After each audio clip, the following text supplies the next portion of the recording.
సిగాచి పరిశ్రమ ప్రమాదంలో మృతుల సంఖ్య పెరుగుతోంది. చికిత్స పొందుతూ మున్ముస్ మృతి చెందాడు. దీంతో పాసమైలారం ఘటనలో మృతుల సంఖ్య 40కి చేరింది. మరోవైపు మరో 9 మంది కార్మికుల ఆచూకీ ఇప్పటివరకు దొరకలేదు.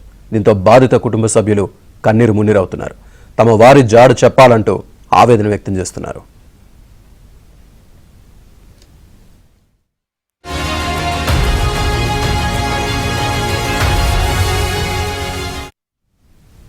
పాసమైలారం ప్రమాద ఘటనలో మృతుల సంఖ్య అంతకంతకు పెరుగుతోంది. పూర్తి సమాచారాన్ని మా కరెస్పాండెంట్ పరశురామ్ అందిస్తారు.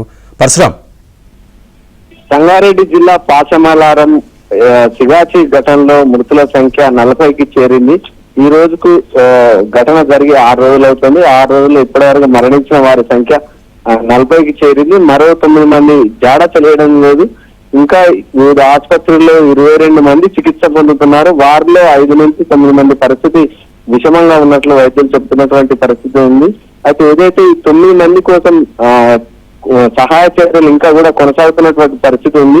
ఇప్పటికే భవనాల శకలాలు శిథిలాలను పూర్తిగా అక్కడి నుంచి ఎత్తేసి మరో చోట వేసి కూడా అక్కడ అనువను గాలిస్తున్నారు. హైడ్రా సిబ్బంది కావచ్చు, ఎన్డీఆర్ఎఫ్ స్టాఫ్ పూర్తి స్థాయిలో అనువను గాలిస్తున్నారు. అయినప్పటికీ కూడా వారికి సంబంధించిన అవశేషాలు ఇంకా దొరకలేదు.